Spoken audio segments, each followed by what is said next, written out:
of the events or a repetition of the events that have taken place here in Los Angeles recently, we have to go to the root. We have to go to the cause.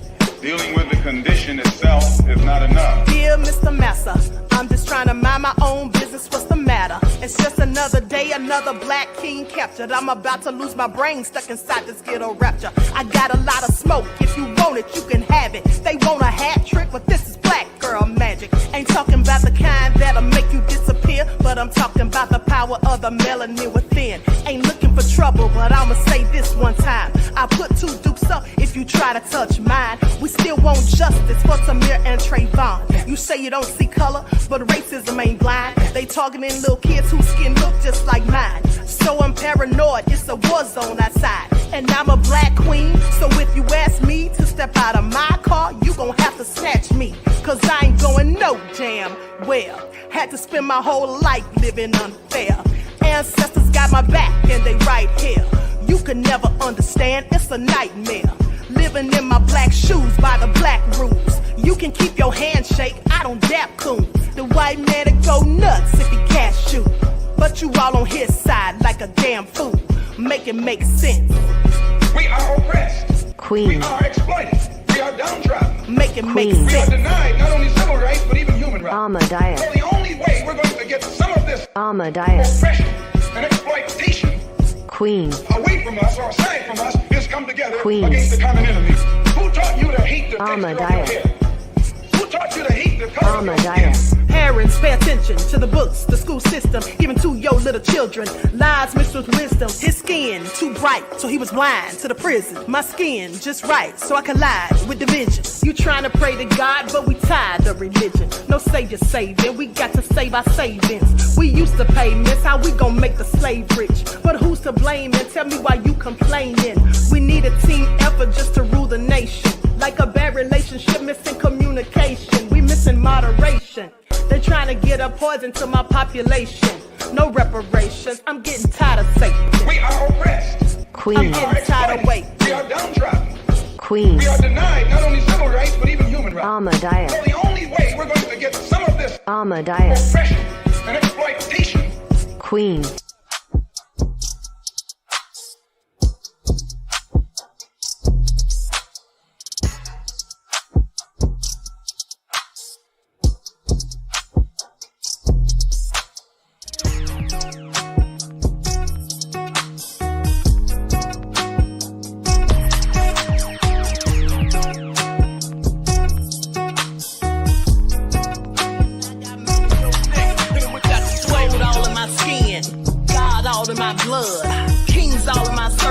Touch one of mine and you're done. They show no love for the queen.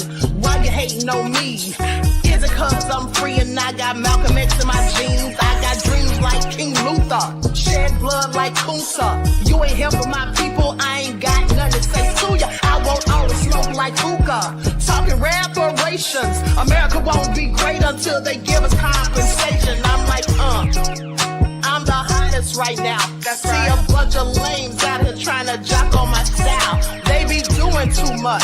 I'm the queen, it's too easy. It's like they all in Popeyes, how they be talking so greasy. I just sit back and laugh while these haters get madder. So nefarious how they don't want my pockets with cheddar. I tell them they can do better. These snakes in the grass can leave a bite on your ass, cause y'all be trusting too fast. I got my foot on the gas, other one on they necks. Dropping receipts on haters, you better show some respect. I'm never facing regrets, we only facing the threat. This is the sound of Eric Malcolm. It's a cut on the gas, other one on they necks. Dropping receipts on haters, you better show some respect. I'm never facing regrets, we only facing the threat. Running through every challenge like a relay, break no sweat. It's a cold game, so I got that blanket with me. Now that my people awaken, ain't no going to sleep. I do not play by my piece, this time I'm playing for keeps. You talking slick, but when I see you like them ends, we gon' meet. And I got gold all in my skin, God all in my blood, kings all in my circle. You touch one of mine and you're done. They show no love for the queen, why they hating on me? Is it cause I'm free and I got Malcolm X in my jeans and I got gold all in my skin?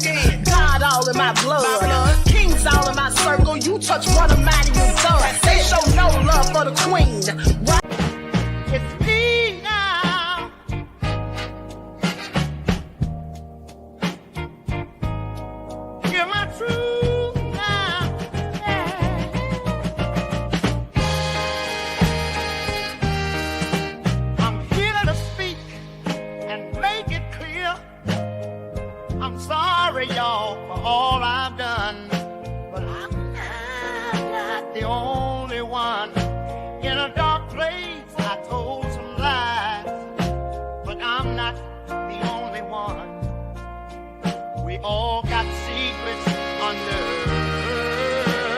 the sun.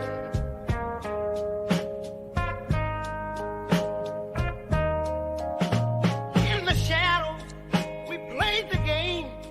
Now I'm standing here taking the blame. A lot of y'all was at the freak off too, so don't put it all on me. That's just the truth.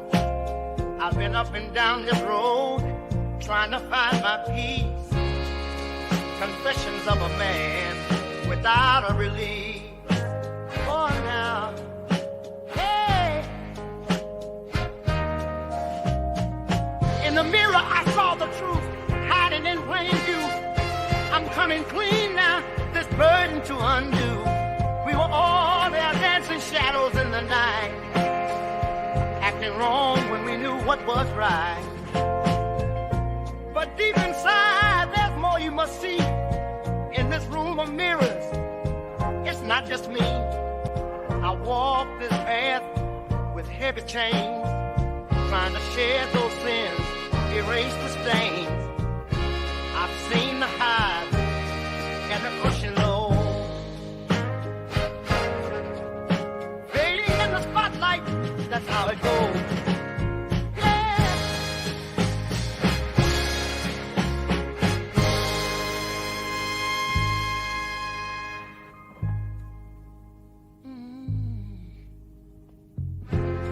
Now I'm standing here, hard on my sleeve, trying to clear the air, let the demons relieve. Every wrong turn and every mistake led me to this moment, let my soul quake. Plays a part in the shadows deep, lost in the game. With promises to keep. Hello, everyone. Thanks for tuning back in once again to the QueenAShakur show. I'm your host, QueenAShakur, or the QueenAShakur TV show. I'm your host, QueenAShakur, and this is your daily vitamin. So as you're coming in, please feel free to go ahead and subscribe to the channel if you haven't done so already. Be sure to click the notification bell and click the word all so you're notified each time Queen Goddess goes live. Now, just give me a second, beloveds, because I just got some information on Diddy real quick. Hold on, reported by TMZ. Just a little something, something. So let me change this title real quick and the thumbnail to include Diddy. Diddy stays in the news. Please pay attention. All right. Hold on just a second.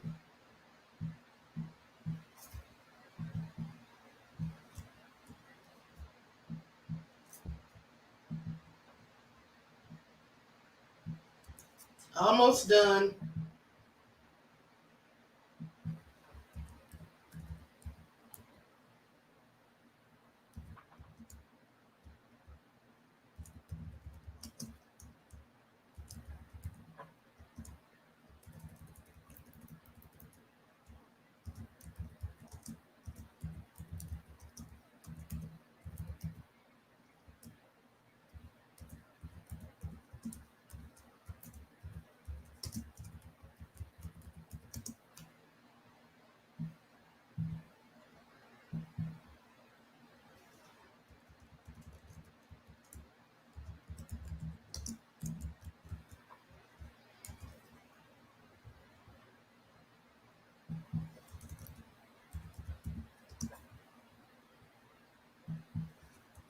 All right, beloveds, here I go. Hold on.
All right, with that all being said, I'm sorry, beloveds. Hold on. I'm trying to get this receipt.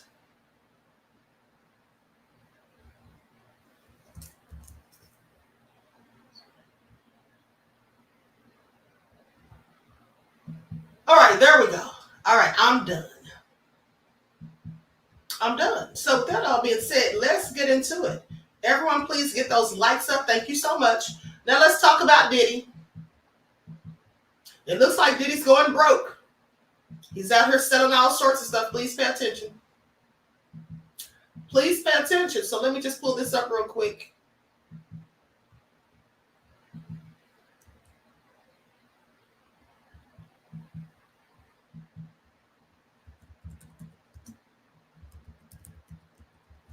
Okay, so here it is.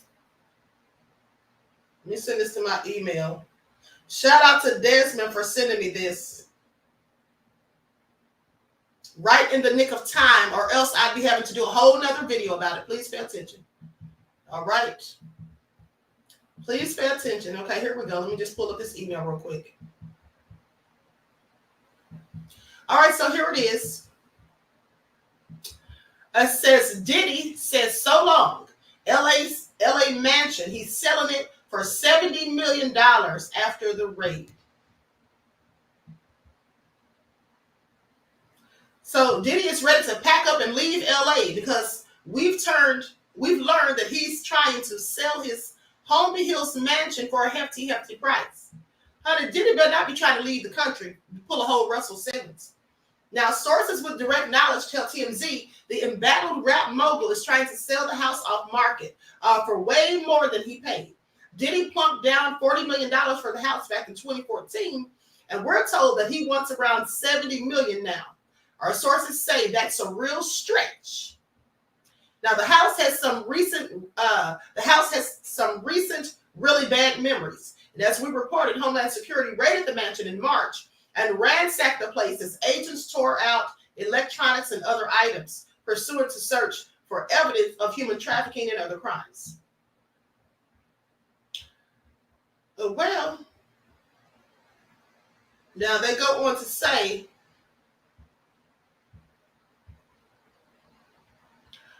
we're told Diddy wants out of LA and will not be looking for another place to hang his hat. Diddy, don't try to flee. Don't try to run, Diddy. I wouldn't advise him. Diddy's up to something. Please pay attention. Now, he was in LA last month for a few days, but has been seen spending most of his time in Miami. Over the weekend, he ventured out to Jackson Hole, Wyoming, where he went river rafting. A grand jury is now hearing evidence. No word on when they'll make a decision on whether to indict.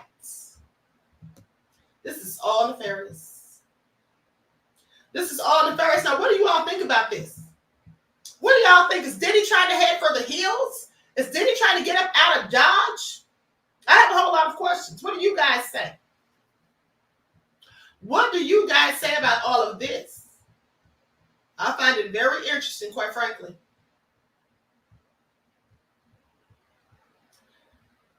So selling it for $70 million when he only paid $40 for it, and not looking for another residence. I don't know.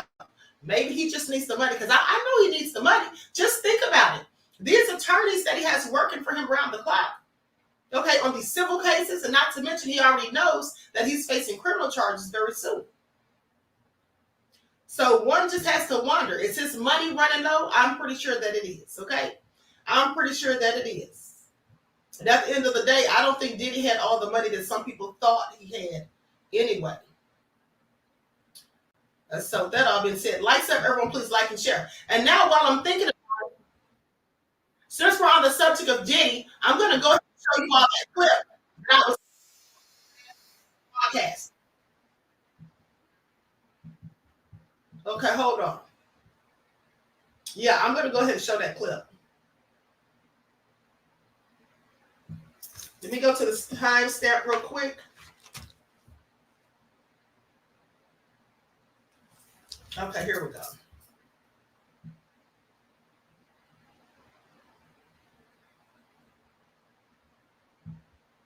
Share my screen. Breaking news. That's right, Dan. Pay attention. That day, and I jumped out the car and I ran up on him and I grabbed him and I was like, "What are you doing? Do you see where we at? Like, what's going on?"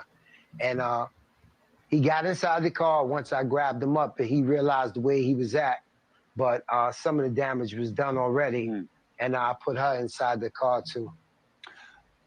The idea that he would be involved in running drugs, running women for the enjoyment of others, did you see anything like that? Did you hear anything like that? Well, I don't think when they say running for others, I don't particularly believe that. You know, at the end of the day, he's Sean Combs, he's Diddy. You know, a lot of the things that they accuse him with, I feel falls under different kind of jurisdictions. You know, it's been plenty of times we've been out the country. We've been in other cities, other states where you meet people at parties, you dance, you party, they go back to the hotel. And he has a private jet. So he says, "Hey, you want to come to New York? You want to come to LA for a week or two?" And they get on the jet, and for a week or two, they might be there. And then he'll tell the assistant, "Okay, fly him back."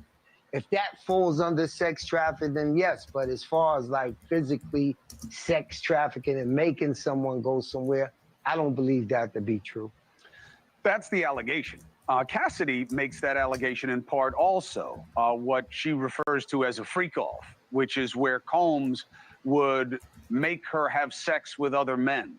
And then that allegation was expanded in some of these other reports that we've seen of, yeah, that's what he does. He would get women and make them have sex with other men, and that he would get drugs and traffic them, meaning bring them in for sale and use by other people. Well, on that aspect, I'm going to say I don't know what he does actually in the bedroom. I've never actually witnessed anything like that. But I have seen people that I haven't ever seen in my life, guys that I've never seen before, go into a hotel room with them. And I know that only they was in the room. Nobody else was in the room. But what actually went on, or if they was forced to do it, or how much they got paid, I didn't know about that. But I definitely did see people go into private places where him and Cassie was at. Do people who know the realities think Combs is going to get hooked on at least some of these charges? And why do you think his friends aren't coming forward to defend him? Well, I think a lot of things that he's being charged with, a lot of things that he's being accused with is the norm. You know, I think that's part of Hollywood. I think that's a rich culture. And I think a lot of them is scared to come forward because this is what they've been doing for the last 10, 20, 30 years, as if it's just a regular thing. And by Cassie speaking up and finally standing up for what I feel she should have did a long time ago, it's given a lot of people courage to speak up on the things that they thought was the norm. Check this out. I'm going to show you how I afforded this car. Okay, you ready? All right. Evidence, please pay attention, that they feel is relevant to the case. And so that's another thing. Evidence that they feel is relevant to the case. That means new evidence, okay? So that goes to speak as to, you know, why those raids were enacted when they were, like I said, also, because not only is it likely that an informant came forward with information, but some of these people that have accused him have also given new evidence that they felt was relevant. Now, additionally, the feds are also in contact with people shown on video recordings taken inside Diddy's homes. Now, let's talk about that, because here's the thing. Why do you think the feds are talking to people that are on those videos inside Diddy's homes? Why do you think that they're talking about that? Well, because here's the thing. I have a feeling, Queen, out of Britney, Trump, and Diddy, one of them will no longer be amongst us, says James. Well, here's the thing, beloved. That's a good point. Out of Britney, Trump, and Diddy, that one of them will no longer be with us. Well, here's the thing. I told you all 2, maybe 3 years ago, they'll be viewed as accomplices. Oh, that's what I was going to say. I forgot my train of thought. So some of these people that are on these videos inside of his homes, I would love to know who these people are. I would love to know who these people are, but here's the thing. They're definitely going to talk, okay? When the feds have questioned them, and if they were specifically on the videos doing anything illegal, which Rodney Jones has already alleged that they were. Remember, he said there were many of them at these parties and stuff doing all sorts of illegal activities. Now, the feds don't want these people. They don't need them. They want the big fish, which is Diddy. So what likely will happen is these people will absolutely talk, because otherwise they'll be viewed as accomplices. Okay, they'll be viewed as accomplices in these crimes if these things are proven to be true, and if they were in fact participating willfully in these things while it was going on. And likely they were, if Rodney's allegations are true about the alcohol being laced with drugs and all of these things, and there's no telling what else was going on. Okay, so that's definitely why, one of the reasons at least, why they would be talking to people that were on the footage found in his home. Now, it goes on to say they have not specified whether or not the recordings are the ones taken from the raids of Diddy's LA and Miami homes, or are they part of the evidence some of their witnesses have handed over. However, what is clear is that they're seeking to question individuals who show up in the footage as part of their investigation. See, these people are going to have to pick a side.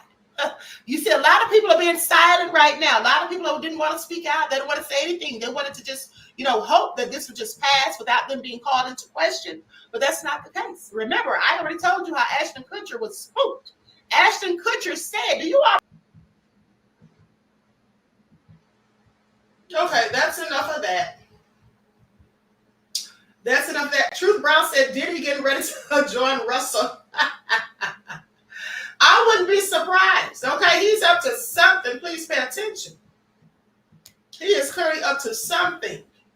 All right. So anyway, now let's get back on track, because Diddy is definitely up to something. Now, he was out whitewater rafting just days ago. He was in LA maybe a few weeks ago, talking to a strange man. Looked like they were up to something shiesty. I don't know. Something suspicious. Now he's selling that mansion. He's trying to get almost double what he paid, because he paid $40 million and he's asking for $70. So I don't know, Diddy. Don't try to run now is all I'm saying. Don't try to run now. So let's get into it. Now, before we talk about Jeffrey Epstein and those nefarious documents, let's talk about Trump. Let's talk about Trump, because remember, Trump was found, hold on, do I have this over here? Hold on, I think I have the other email. Trump was found guilty, but now they're talking about presidents having absolute immunity. Please pay attention. This is all nefarious. I mean, and how convenient, mind you. What about what to know about the Supreme Court immunity ruling in Trump's 2020 election interference case? This is all crazy. Lights up, everyone. Please like and share. So here's what they said. The Supreme Court ruling Monday in former President Donald Trump's 2020 election interference case makes it all but certain that the Republican will not face trial in Washington ahead of the November election. The Supreme Court did not dismiss, as Trump had wanted, the indictment alleging he illegally schemed to cling to power after he lost the president to Joe Biden.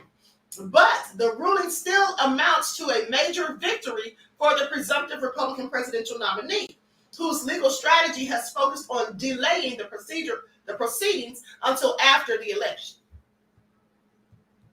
That's what he was trying to do anyway. This is right what he wants. Now, the timing of the trial matters, because if Trump defeats Biden, he could appoint an attorney general who would seek the dismissal of this case and the other federal prosecutions that he faces. Or Trump could potentially order a pardon for himself. Imagine that. Trump posted in all capital letters on his social media network shortly after the decision was released. He said, "Big win for our Constitution and democracy. Proud to be an American." I'm sure he is.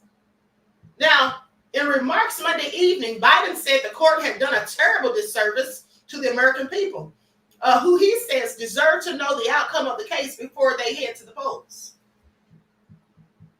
I'm here to tell you, Biden, that Trump's supporters don't even care. They don't care if he's guilty or not. They don't care what the results are going to be. They don't care. Saying the American people will have to render a judgment about Donald Trump's behavior. This is what Biden said. The American people must decide whether Trump's assault on our democracy on January the 6th makes him unfit for public office. Now, the court's conservative majority say former presidents have absolute immunity from prosecution for official acts that fall within their exclusive sphere of constitutional authority and are presumptively entitled to immunity for all official acts. They do not enjoy immunity for unofficial or private actions. So would this whole election thing be an official act? Because it had something to do with politics and his power or lack thereof? The ruling means that Special Counsel Jack Smith cannot proceed with significant allegations in the indictment or must at least defend their use in future proceedings before the trial judge. Now, the justices, for instance, wiped out Smith's use of allegations that Trump tried to use the investigative power of the Department of Justice to undo the election results, holding that this communication or his communication with agency officials is plainly protected from prosecution. The justices sent the case back to the U.S. District Judge Tanya Chutkan, who must now carefully analyze whether other allegations involve official conduct for which the president would be immune from prosecution. I want you all to pay attention. So this is official conduct? Is that what this is? Official conduct? If he's trying to usurp an election? If he's trying to overthrow an election? I have a whole lot of questions. Now, among the issues for further analysis is Trump's relentless badgering of then Vice President Mike Pence to not certify the electoral votes on January the 6th of 2021. The justices said it was ultimately the government's burden to rebuke the presumption of immunity and Trump's interactions with Pence. Now, the order also directed additional analysis on the various posts on X, formerly known as Twitter, formerly known as Twitter, that Trump made as well as a speech he delivered to supporters. Now, in the run-up to the riot at the U.S. Capitol, determining whether that communication represents official versus unofficial acts, according to the justice, that may depend on the content and context of each and thus needs more scrutiny. I'm sorry. This is a load of BS. Why is there even a question as to whether or not what he did, what he said, if he incited those people to go up there and attack the Capitol? How is that even a question of whether or not it's official? How does that have anything to do with being official? Queen Sam said they're trying to do everything to get his butt in office. Yes. They're pretending they don't want him there, but at the same time fighting to get him there. Goes on to say, now it says, determining whether that communication represents official versus unofficial acts may depend on the content and context and thus needs more scrutiny. Wow. Then they say the justices required fresh fact-finding on one of the more stunning allegations in the indictment, that Trump had participated in a scheme orchestrated by allies to enlist slates of fraudulent electors in battleground states, won by Biden, who would falsely attest that Trump had won in those states. Trump's team had argued that the selection of alternate electors was in keeping with Trump's presidential interest in the integrity and proper administration of the federal elections, and cited as precedent an episode that he said took place in the disputed election in 1876. Trump, I know he did not bring up what happened in an election from 1876. Now, I know Trump doesn't read books. Where did he get that information from? Now, the Smith team, by contrast, portrayed the scheme as a purely private action that implicated no presidential responsibility. The conservative justices, in their majority opinion, didn't answer the question as to which side was right, instead saying that determining whose characterization may be correct and with respect to which conduct requires a close analysis of the indictment's extensive and interrelated allegations. Okay. Then they talk about his dissenters, the 3 liberal justices, Sonia Sotomayor, Alina Kagan, and Ketanji Brown Jackson, sharply criticized the majority's opinion in scathing dissents. Sotomayor gave a dramatic speech as she read her dissent from the bench, at times shaking her head. This is all crazy. At times shaking her head and gritting her teeth, as she said the conservative majority wrongly insulated the U.S. president as a king above the law. Saying, ironic, isn't it? The man in charge of enforcing laws can now just break them? That's what Sotomayor said. The dissenting justices said the majority decision makes presidents immune from prosecution for acts such as ordering Navy SEALs to assassinate a political rival, organizing a military coup. Please pay attention. To hold on to power. So they can order a whole military coup to remain in power, pretty much like similar to what they did at the Capitol, and they can get away with it, or accepting a bribe in exchange for a pardon. So somebody who's nefarious and in prison for whatever felonious reason can offer them a bribe, and they can take it and give them a pardon and then get off. Said, even if these nightmare scenarios never play out, and I pray that they never do, the damage has been done. The relationship between the president and the people that he serves has shifted irrecoverably. In every use of official power, the president is now a king above the law, Sotomayor wrote. This is absolutely what it is. This is worse than the police having qualified immunity. I just hope you all are paying attention. Now, in a separate dissenting opinion, Jackson said the majority's ruling breaks new and dangerous ground. Simply stated, the court has now declared for the first time in history that the most powerful official of the United States can, under circumstances yet to be fully determined, become a law unto himself. Say what? Lord have mercy, America. Please start praying. Y'all better start praying right now. Are y'all hearing this? So whoever becomes the president can do whatever the hell they want. Pretty much. This is all crazy, but let me continue. Like, sub, everyone, please like and share. Goes on to say, he can become a law unto himself. The majority opinion accused the liberal justices of fear-mongering and striking a tone of chilling doom that is wholly disproportionate to what the court actually does today. Now, what comes next?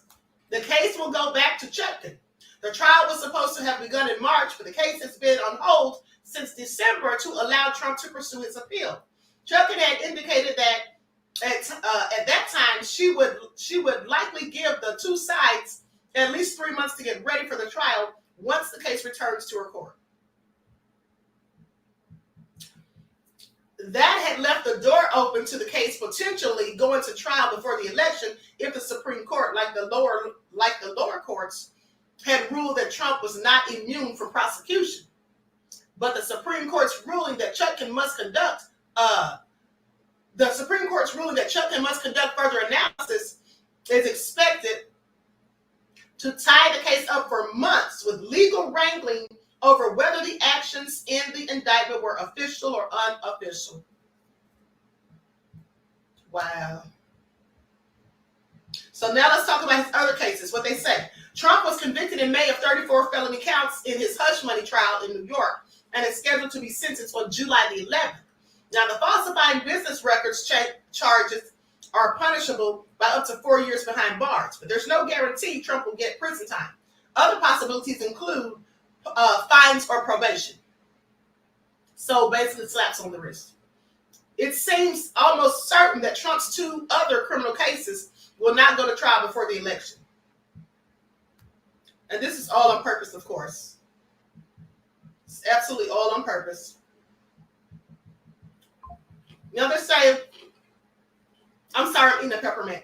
They say an appeals court recently halted Trump's Georgia 2020 election interference case while it reviews the lower court judge's ruling, allowing Fulton County District Attorney Fonnie Willis to remain on the case. No trial date has been set in the case. Trump's lawyers have asserted presidential immunity in that case, though there's been no ruling. Trump was supposed to stand trial starting in May in the other case brought by Smith over classified documents found at Trump's Mar-a-Lago estate after he left the White House. But U.S. District Judge Eileen Cannon canceled the trial date as the case got bogged down with legal issues. She has yet to schedule a new one. That case, too, involves a claim by the president or by the Trump team of immunity that prosecutors have disputed. Last week, Cannon set the stage to further delay by agreeing to revisit a ruling by another judge that permitted crucial evidence related to allegations of obstruction of justice by Trump to be introduced in the case. One of the arguments Cannon has entertained is that Smith was illegally appointed and that the case should be dismissed. That got little traction with the Supreme Court. Now, a separate concurrence with Justice Clarence Thomas concluded that Smith's appointment was improper, but no other justices signed on to that. Well, this is a whole lot, honey. They are trying to do everything to get Trump. I mean, it's like they were acting like they wanted Trump to go to prison, like they want to throw him in jail and all that stuff. And now they're doing everything they can to keep him from going. Now, here's the thing. We all should be paying attention to. How many times have I told you that these people, the Democrats and the Republicans, they're the same side of they're a different side of the same coin. They all work together in concert. Okay? They just have different ways of doing the same thing. Are y'all getting this? I find it all very interesting. Now they're sitting up here talking about, they come up with this law all of a sudden out the blue, and y'all don't find that suspicious. They come up with this law all of a sudden out of the blue. Okay? This is what they do. I find it all so nefarious. This whole country is going to hell in a handbasket. Please pay attention. I had a picture I wanted to show you all. Here it is right here. This is all crazy. Let me just show you all this quick, and then we're going to get into those receipts about Jeffrey Epstein, honey. It's all crazy. Okay, Dan said, we're sleepwalking into dictatorship. Project 2025. Yes, absolutely. Thank you for your insight into the topic and your contribution to the channel, beloved. Peace, love, and blessings. Absolutely. Now, I told you all this over a year ago when I was talking about the, social credit reporting system, how they're monitoring everybody's social media and how they can just, stop you from catching flights and doing all sorts of things if they don't like something that you said on social media and all of that. Excuse me, I told you all this is turned into a communist regime and that it's going to be a whole dictatorship. Now, you mean to tell me that a president can have absolute immunity for certain things and all they have to do is deem that it was official business? How in the world, what he did, was that the official business? This is all crazy. I just want you all to pay attention at the end of the day. This is all so crazy. Wow. I just can't do it. I just can't even do it. And I get so sick and tired, and I told you all this before, I'm going to say it again. I get so sick and tired of people who look like me specifically, because we're the only ones out here saying this. I've never heard white people say this. I've never heard Mexican people or Asian people say it. I only hear black people say it. I'm beginning to think that black people are the only ones that are foolish enough to really think this. I get so sick and tired of hearing black people say, well, we had to choose between the lesser of the two evils. There's no such thing. So you're going to choose between the devil and a demon? I'm sorry, make it all make sense. But this is what I saw yesterday, and I said, yeah, this is absolutely what's going on here. Please pay attention. Hold on. Please pay attention. Now let me scroll up so you all can see this. The United States be like, who you voting for? That's how y'all look. That's what it sounds like. That's what comes to mind when you say, oh, the lesser of two evils. Yeah, okay. Please make yourselves make sense. Bisexuals. All the bisexuals in the house. All right, list it up. Queen Sam said, Dr. Sheba for president. Okay, absolutely. All right, Roddy said, Queen is right. No one else says that. Exactly. We only ever hear black folks saying that. Isn't it crazy? Like, shouldn't we be ashamed of ourselves? Because I am. Hold on, beloveds. Hold on just a second. Let me put this little banner up real quick. There's only one way to go. There's only one way to go.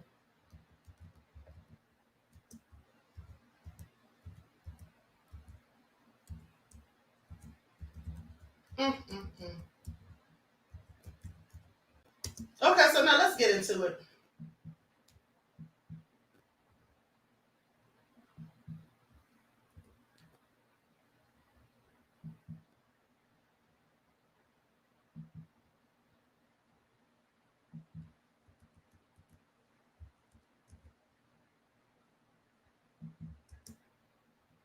All right, there we go. Okay, I was trying to make my banner real quick. Now we're about to get into these receipts, which are all nefarious. Okay, please pay attention. Let's talk about it. I'm going to start.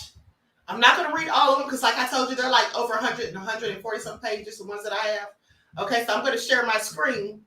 Likes up, everyone, please like and share. Thank you in advance.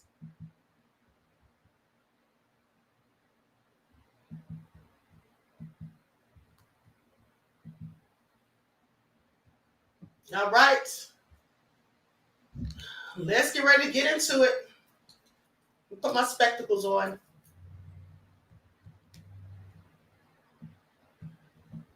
Now, again, these are transcripts. These are transcripts from Jeffrey Epstein's previous arrests before all of this stuff happened in 2018. All right, so let's get into it. Likes up, everyone, please like and share.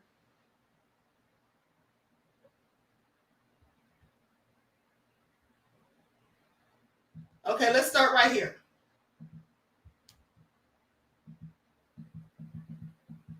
On December 21st of 2021, the trial court entered a final judgment dismissing the Palm Beach Post's first amended complaint on the grounds that the court lacked the statutory authority under Florida Statute 905.27 to order the release of of Epstein's grand jury materials. And then on May 10th of 2023, the 4th District Court of Appeal remanded the case to the circuit court to conduct an in-camera inspection of the Epstein grand jury materials to determine whether public disclosure would be furthering justice as determined by Florida Statute 905.27. Okay, I'm going to skip past this because I'm just letting you know that this is why all of this information ended up coming out, because it's been sealed for about 16 years. For about 16 years. Now, it goes on to say conclusions of fact and law. When a court orders the disclosure of such testimony pursuant to subsection 1 in response to a request by the media or an interested person, regardless of whether that purpose is for use in a criminal or civil case, it may be disclosed as long as the subject of the grand jury inquiry is deceased. The grand jury inquiry related to criminal or sexual activity between the subject of the grand jury investigation and a person who was a minor at the time of the alleged criminal or sexual activity that the testimony was previously disclosed by a court order. And the state attorney has provided notice of the request. Now, this paragraph does not limit the court's ability to limit the disclosure of testimony, including, but not limited to, redaction. Okay, yeah, there's a lot of information that's redacted in here too. Please pay attention. Now, it goes on to say, the court finds that the request involves a matter of public interest. The criminal prosecutions of most infamous PDF files in American history began in Palm Beach County with much controversy. For almost 20 years, the story of how Jeffrey Epstein victimized some of Palm Beach County's most vulnerable has been the subject of much anger and has at times diminished the public's perception of the criminal justice system. Absolutely. Now, adding to the public interest, Epstein is indeed notorious and infamous and is widely reported to have flaunted his wealth while cavorting with politicians, billionaires, and even British royalty. It is understandable that given those reports, the public has a great curiosity about what was widely reported by news agencies as special treatment, okay, regarding his prosecution. This matter is clearly the subject of public interest. Now, the court finds that the request is made by the news media, specifically the Palm Beach Post. The Palm Beach Post is a daily newspaper that was founded in 1916 as a local publication in West Palm Beach. For decades, the Palm Beach Post was printed and published daily in Palm Beach County. The court finds that despite its many changes, the Palm Beach Post has a long and rich history of documenting our local community. Many local residents still rely on the Palm Beach Post to obtain information on national, state, and local events. Okay, I'm going to skip past some of this.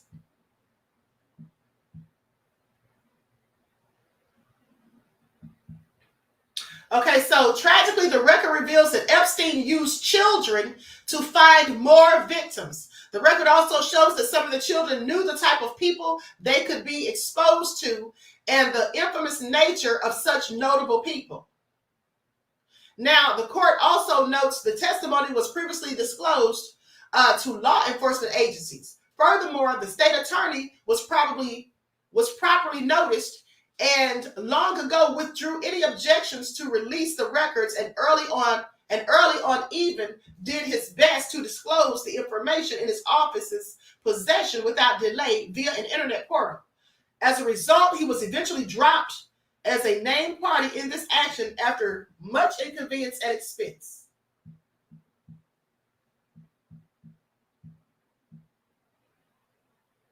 And also, let me just say that in these documents, they call Jeffrey Epstein a notorious PDF file. Please pay attention.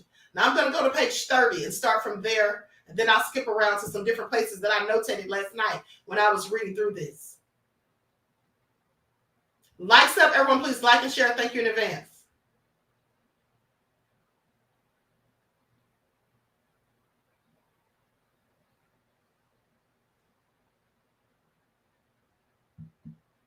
Okay, so this is where we start, where they're talking to one of the victims. Okay, and they ask, you see some of the stuff is redacted because they don't say names. All right, when they're talking to these people. Now, 1990. How old were you in February of 2005? She says, I was 14 still. So 14 or 15. I was 14 still. Well, this happened when I was 14. So, okay, then they say you turned, and she says 15 in blank of that year. And you just turned 16. Yeah.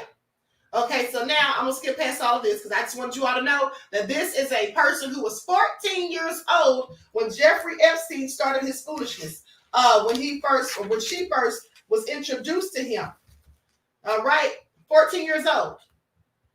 And I also want you to pay attention. I don't know whether you all noticed it or not, but when they were talking about the victims, they said Jeffrey Epstein used children to go and recruit other children, but some of the children knew what they were getting into. I'm sorry, how did they know what they were getting into? They were kids. Okay, you think 13, 14, and 15-year-olds have any sense to know about dangers? I mean, they know a few things, but do you think they had any way of knowing the magnitude, the depth of depravity of the things that Jeffrey Epstein and Ghislaine Maxwell and others would be doing to them? Do you think they really knew that? All they knew is that they were offering money to do certain things like massages. I don't think they really thought it was going to be something so crazy. How could they? Now, it goes on to say, I'm starting on this page right here. Okay, she's asked the question, do you remember telling Detective Pagan that it was Jeffrey Epstein that asked you to undress? She says, no, I'm like positive it wasn't Jeffrey because he didn't come in the room until after I was already in my underwear and my bra. Oh, okay. So if that's in her report, that's incorrect? She replies, yes. All right. When you talk about getting on the table, do you recall telling Detective Pagan that you were actually straddling him and then he's cut off and she says, that's what, when I got on the table, like after a couple of minutes. Okay, then he says, okay, and you were straddling him with your bare buttocks to his bare buttocks? She says, yeah, well, kinda. There was a tile that, like, it was kind of covering his butt, but not really covering his butt. It was like not really covering his butt. This is all nefarious. But I was laying like on his lower back near his butt, but like I wasn't on his butt. So if she wrote, you stated you exposed your bare buttocks, your exposed bare buttocks were touching his bare buttocks. That'd be kind of correct, she says. Okay, and then yeah, I guess. All right. You could say that, she says. So how long did that go on when you were sitting on top of him? Just think about this nasty freak doing this to a kid, 14 years old. And then he says, how long were you sitting on top of him? Until like the massage part was over. And then he like asked, well, would you like to make an extra $100? And then I said, sure. And then he's like, but I have to, like, you're not going to be giving the massage anymore. It's going to be something different. And I was like, well, what is it? And then he's like, can I use a toy on you? That's what I'll call it. Asked to use a toy on her. And I said, okay. And then he got up and he went into his like other room for a couple seconds, like literally a couple seconds, and then came back in the room. This is all crazy. This is all crazy. Likes up, everyone. Please like and share. Okay, and next to the little vanity, big mirror, and all this big table, there was like on the floor, there was like this, just like the toy. Okay, or what it looked like a toy to me. What did it look like? It was like purple, and it was kind of like a massager, but not really. Like it looked like a massager, but it wasn't really a massager. And what was it shaped like? I'm sorry, but I don't even understand why all of this line of question was even needed. But let me continue, honey. What do I know? So. Okay, it says, what was it shaped like? Like circular at the top, and then it was like a handle on the bottom. Okay, all right. And then after he grabbed that, he laid back on the table, and except this time he was on his back. And I was partially on the table, like half of my butt cheek and my leg was on the table, and the one leg was on the floor. And like sometimes I put it on the couch, like, because the couch was right here and the table was right there. So I was kind of close. Can you imagine being in court and having to say all this stuff in front of people? I probably would have passed out. And he told me to keep giving him a massage, but to give a massage on his chest. So you're sitting on the table now and he's standing up? No. He's laying back on the table, but like, I was kind of on the table, like half my butt and my leg was on the table. The other half was like part like on the couch, like I was holding. Okay, but he was laying down. Okay. And then I was giving a massage on his chest, and he was still talking for a couple of minutes. And then he used the toy. And like that was for like 10 minutes maybe or so, I think. And then now, and this is where he cuts her off. He says, now I have to be detailed here. Where was he using the toy? Can I say along my vajayjay? Okay. I don't know what else to say. All right, go ahead. Okay, and then after for a couple minutes, that's what he was doing. And then he choked his chicken for like a couple minutes. Like I was still on the table, and that part is redacted.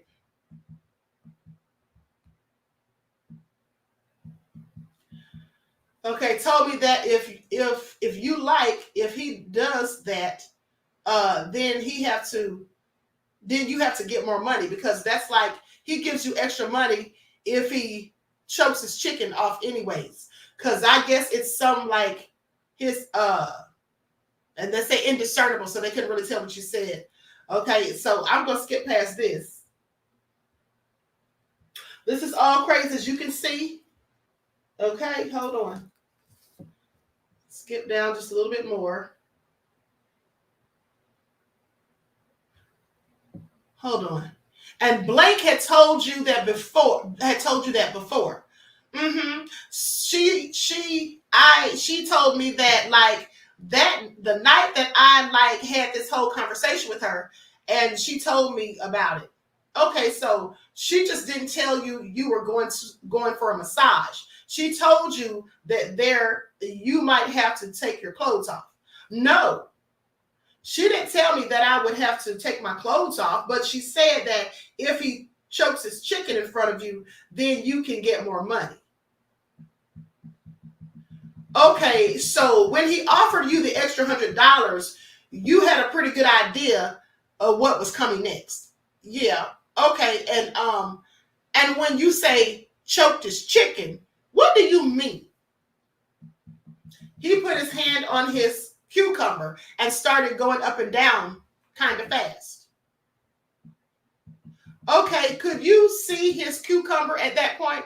Uh-huh. Is that a yes? Yes. All right, go ahead. That went on for how long? A couple seconds maybe? Like 40 seconds. And then after that, like the massage was over. And he went into the out of the door back to wherever he goes. I couldn't see where he was going because the door was this way and he walked out. And I guess he had like his money behind the door because it only took a couple of seconds for him to come back in the room. And then he opened his money, like his wad, and gave me $300 bills. $300 bills, and told me thank you. And then he's like, there was a notepad there next to the couch and told me to write my name and my number because I had a cell phone at the time. And he told me to write my cell number down and how he could get hold of me and all this stuff. So I wrote my number down and wrote my name. And then after that, he just left the room and told me I could get dressed again. And that it was done. I was over. Did you actually see him finish choking his chicken? No. Okay. Did he not finish choking his chicken, or you didn't see that? If he did, I didn't see. Okay. Do you recall telling Detective Pagan it happened in a different sequence? No. And that he choked his chicken first before he put the toy on your vajayjay? Maybe. That was like 2.5 years ago. So, okay. That could have happened. Do you recall not telling her about the toy at all? Yeah. The first time you talked to her? Yeah, I remember that because I was scared. Okay. Why were you scared about that? Why were you scared about that and not about telling her that he choked his chicken in front of you, or choked his chicken? I'm sorry. Why were you scared about that and not scared about telling her that he finished choking his chicken in front of you, or that he choked his chicken in front of you? Because that's his body and the toy was on my body. So you didn't want to admit that you had allowed him to touch you. Yeah. Okay. And he gave you $300. Uh-huh. You left your number so he could contact you again. Yes.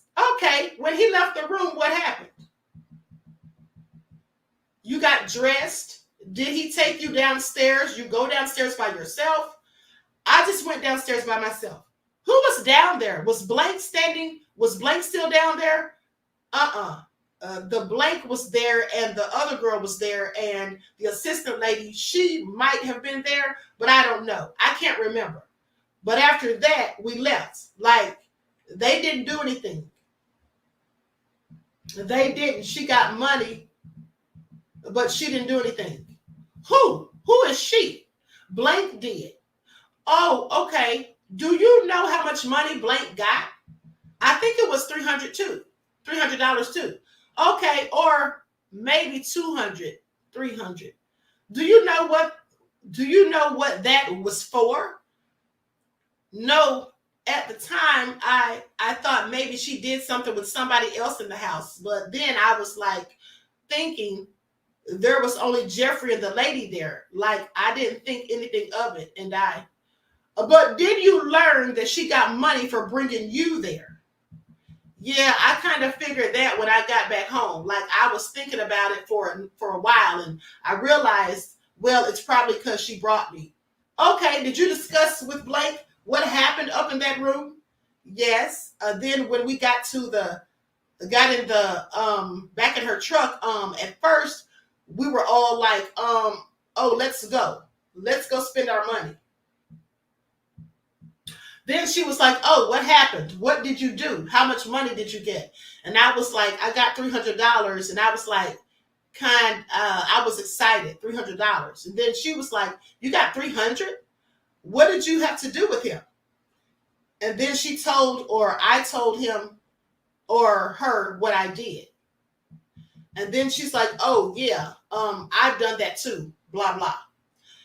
And like you could see, then she told me like what like, if you do this, you get that.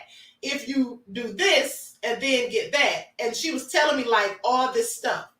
And then I was like laughing about it because I was like, yeah, thanks, for telling me that I'd have to get in my bra. And she's like, oh, sorry. And she's laughing. And then the other girl starts laughing too.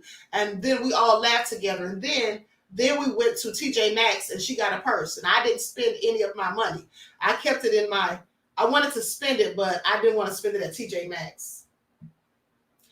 I wanted to go to the mall or something. So then I kept it in my house, like my purse and stuff. And let me stop you there. When you're in the car back with Blank, going back, did you and Blank discuss doing this again so you could earn more money? Yeah. Okay. I think, and we didn't plan a thing. We didn't plan any certain date. She was just like, we didn't like plan this, or like, again, we didn't plan it. I was just like, she was like, oh, well, if you ever need money again, you can always call me and we can, and you can come with me. And I said, okay. You don't recall telling Detective Pagan that you made plans to do this every Saturday so you could get rich? Now I want you all to pay attention. This is also nefarious. Okay, I should not be laughing because it's not funny at all. It's nothing funny about it. In fact, I'm not laughing. But it's the fact of the way he's talking to this person who was 14 years old when this happened. Okay? Like, she's just totally to blame. Leonard DeYuta says, this is what they taught in American culture, trickism. Yes. Okay? So let me continue. Sophie said the trauma these children go through, plus in the industry, some of these children have panda eyes. A lot of wicked people in this world. Absolutely. Don't even get me started about those panda eyes, beloved. Okay, so then it goes on to say, didn't you tell Detective Pagan that you had plans on doing this every Saturday so you could get rich? It's going to take a long time to get rich, making $300 every Saturday, but let me continue. Oh, yeah. Well, it wasn't like a plan. It was kind of like an imaginary kind of every Saturday, like, okay. It wasn't for sure. Did you go back to Jeffrey Epstein's house to give him another massage? To give him other massages? I did not. Okay. When I was on the phone with the detective, we pretended for Blank because she was on the other line. We pretended that I was going to go back, but just so she could say something, but I never did. This is all nefarious. Please pay attention. Okay, so you did a controlled phone call with Blank. Trying to get her to make admissions? Yes. Is that a yes? Yeah. Okay.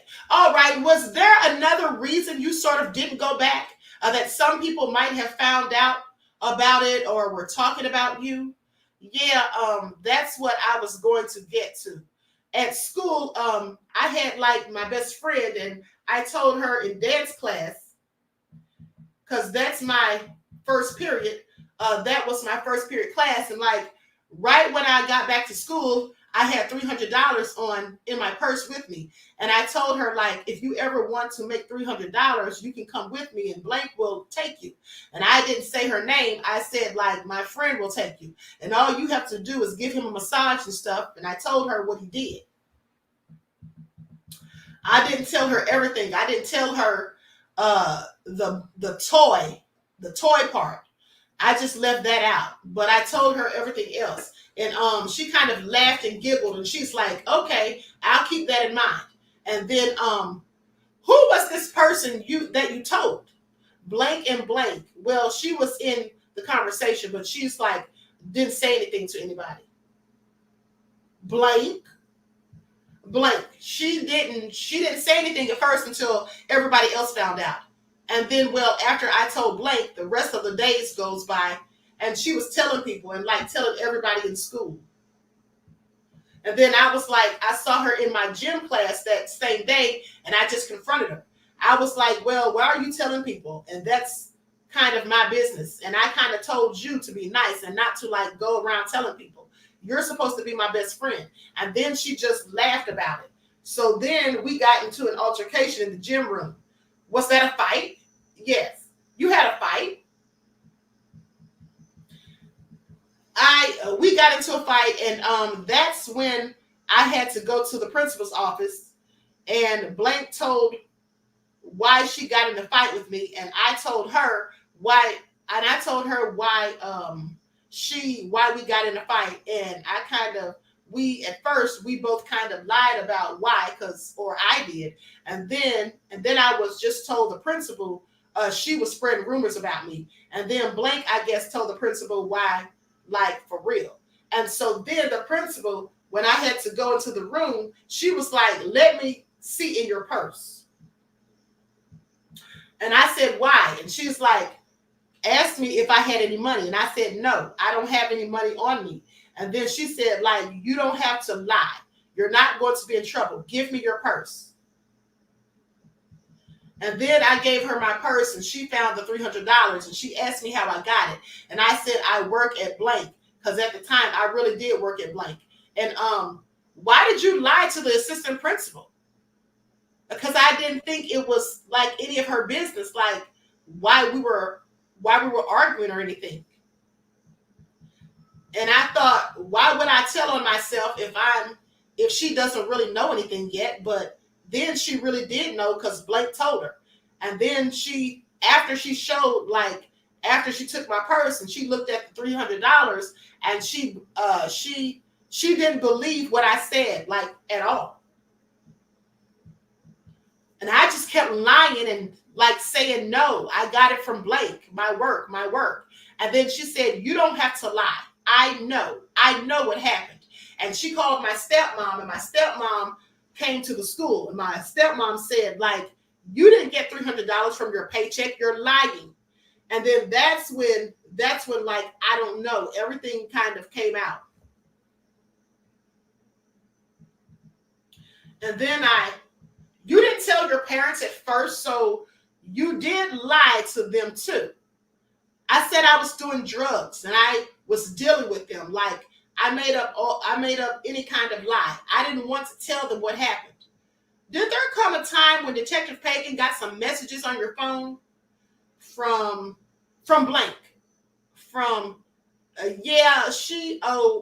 after that whole thing, my cell phone was taken away. So yeah, she had my cell phone from that day until I moved to blank. And she, like my mom, I think she still has it, or the court or whatever has my cell phone. You talked about telling your mom you were doing drugs or selling drugs. Yeah, which one? Both. I just kind of, my dad's arguing with me, and I just kind of told him, well, I'm a drug dealer. This is all so nefarious. Please pay attention. Poor child lied and told the parents that she was a drug dealer just to stay out of trouble. Okay, so you've had problems with drugs though, haven't you? I did. Not a problem. I experimented. Didn't your parents actually send you away to rehabilitation, to a rehabilitation center because of it? To a family help center. Okay. To be specific or whatever, it was because of that. But it was also because I had a lot of family, like getting along problems. Like I argued with my parents a lot. Were you doing drugs during the time that you went to Jeffrey Epstein's house? No. Well, the only drug that I did that time was pot. Like I smoked it sometime. I didn't do like drugs, like bad kind of drugs. Do you still do pot? No. Do you have a MySpace account? Yes, I have MySpace. On there, you talk about doing drugs. On there, do you talk about doing drugs? No, I don't talk about it. There's like a little thing where it says create like your own thingy. And it asks questions like a survey. That's the word I'm looking for. A survey about like, you know, they just ask questions. And it says, have you ever done drugs? And I said, yeah. It says, have you ever done drugs? Okay. It asks a lot of questions about you, right? Yes. But I also did delete that MySpace and I did a good one. I delete because my parents found out. So you had one that wasn't real good? Yes. That you lied about your age on. Said you were 18 on.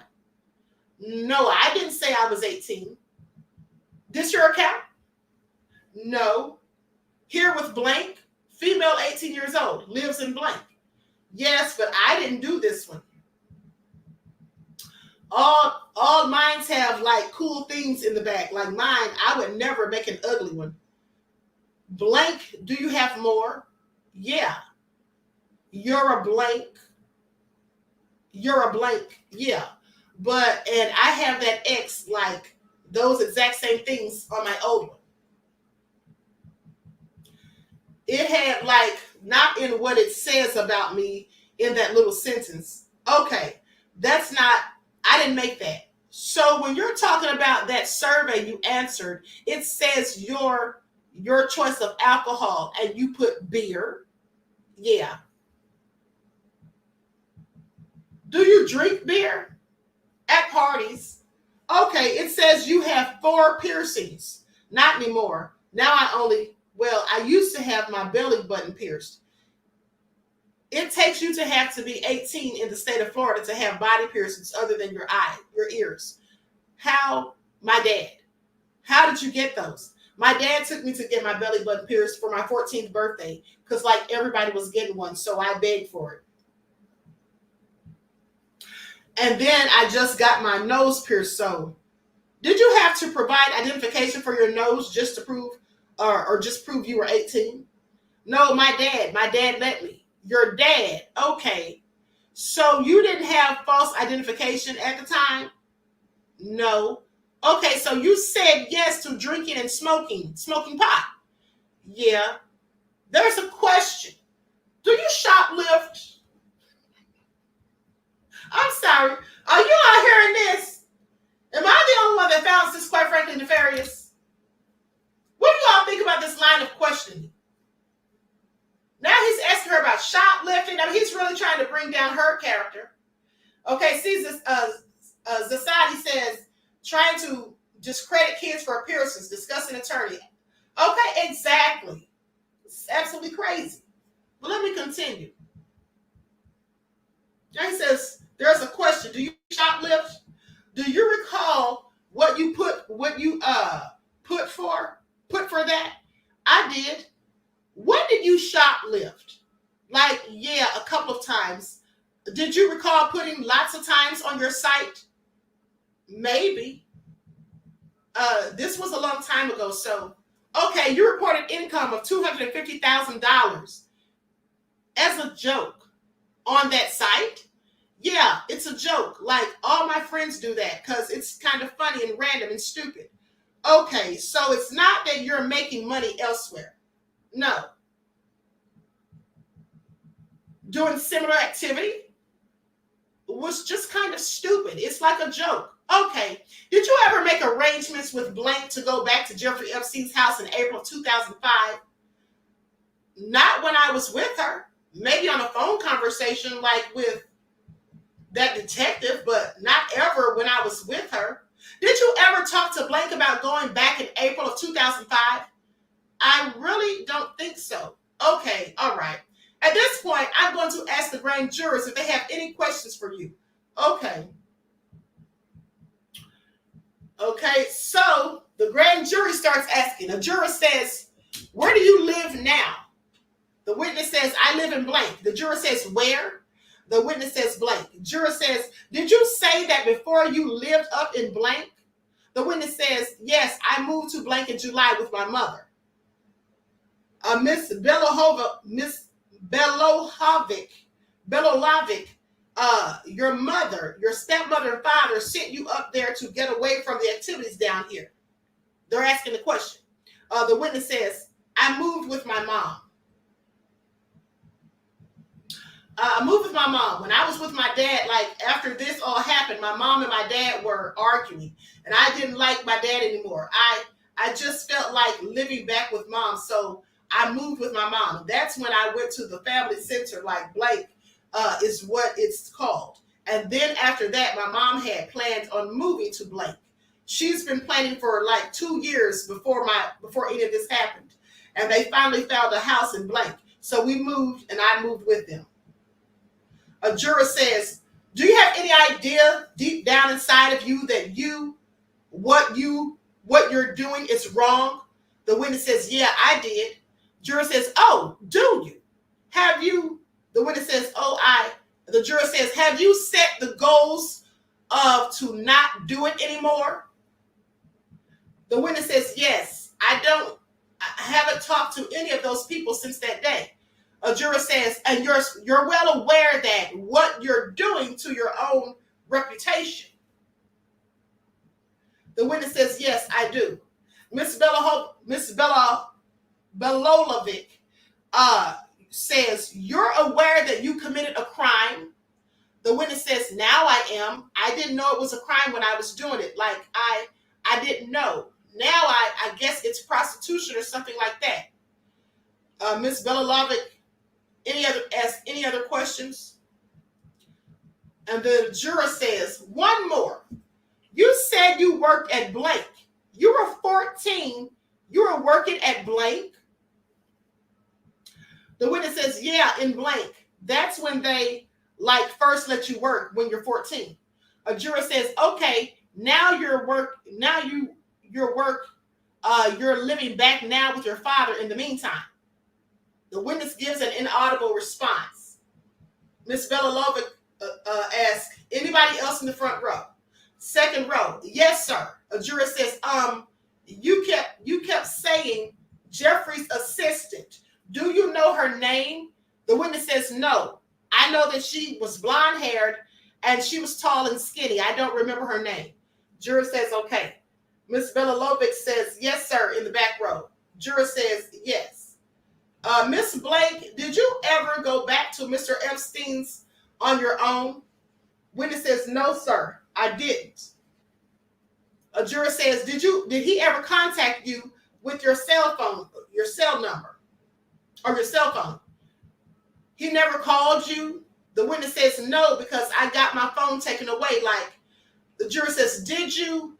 The witness says, right when I was in trouble. A juror says, ever feel that his behavior was a little strange? The witness says, that's what we all joked about in the car. Juror says, yeah, but did it ever occur to you that he could have hacked you up? Of course not, I'm sure. This is all crazy. The witness says, I think about it, and a lot of things could have happened. I thought about it a lot. The juror says, should give it a little further thought. That's what a juror told her. The witness says different things could have happened.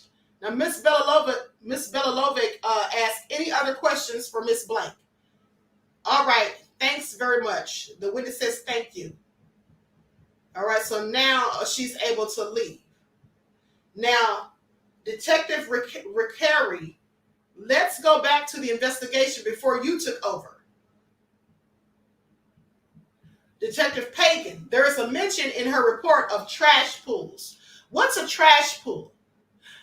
The person says a trash pool is when you make arrangements with the supervisor of sanitation to have the trash man go onto the property, remove the trash, and place it in the empty well of the trash truck. And you follow them to different locations. Then you retrieve the bags from the truck. How is it that you can take things off someone's property without a search warrant in that way? Is it permissible because it's been discarded? It's discarded. It's trash. It was in the truck. We just take possession of it from the truck. Okay, April 1st of 2005. Was there a trash pool at Jeffrey Epstein's house? Correct. Okay, do you know what was found when they examined the trash from his home? Several messages with phone numbers written on it with girls' names and different messages. Did any of the message that you've had a chance to look at talk about any of the girls? Any of the girls that you found out through your investigation had gone to Jeffrey Epstein's house? That is correct. The names and phone numbers were of girls that have gone to the house and left little messages. I have girls for him. You know, for a good time, call me type of thing. Okay. Was there a message indicating that blank had an appointment in April? Yes. And what time did blank have an appointment in April? 11 a.m. Okay, do you know if Detective Pagan had taken voicemails from blank's phone where blank was confirming meeting with blank? Right. To go there at 11 a.m., there were controlled phone calls between blank, was making phone calls to blank for us. So part of the investigation, blank made the appointment to bring blank over at 11 a.m. for April the 1st. But blank never went there? No. Okay, now, were there any messages indicating that someone named blank or someone named blank has appointments to go to Mr. Epstein's house? Yes, there were several mentions of blank and blank. Were you able to identify who blank and blank were? Yes, I did. Later on in the investigation, we discovered that blank was actually blank, another blank school, another blank school student who still attends. And blank was the other girl that was frequenting Epstein's house. How old was blank at that time? I believe she was 16. And how old was blank? Through the investigation, I found out she started going to the house when she was 16 or had just turned 16. And how long of a time did she continue to go there? Till she turned 18. Okay. Was there a trash pool on September 21st of 2005? I guess this is after you've taken over the investigation. Okay, you have to say, was there a trash pool on September 21st of 2005? I guess this is after you've taken over the investigation. Then he responds, correct. Okay, was there a trash pool that day? Yes. Did you find anything interesting in the trash pool? I'm trying to get to maybe page 24, 25 of your report, page 24. The date was September 21st. Okay, yes. What did you find in that trash pool? I had notes with the names blank with her phone number as well as blank for a good time call blank. And were you able to identify blank? Yes. Who is blank? Blank is blank. And what about blank? Were you able to identify blank? Yes. Through the investigation, I was able to find out that blank is actually blank blank. So apparently, this person that they're talking about, this young girl, she was likely using a nickname. And then the detective during the investigation found out that, let's just say if her name was Cupcake. Well, I was able to find out that Cupcake's real name was Tina Louise. You know, I'm just giving you an example of why all of these blanks, okay, when they're talking about the same person. Now, can you spell blank? Blank. And so I guess he spelled it. How old was she at that time? 17. Okay, another trash pool on October 3rd of 2005. Correct. Anything interesting found in that trash pool? October 3rd. What page are you on? Page 26. Page 26 is a report dictated by Officer Curtis Crowell, correct? Okay, that's why In there, he indicates that in the trash pool, they located a hard plastic or clear acrylic stick, which was shaped with small ridges. This device is commonly used as an asexual toy, which is inserted into the vajayjay or the backside for stimulation. Was that type of item actually found? The device was actually found, but later on in the search warrant, it was discovered that it was actually the handle of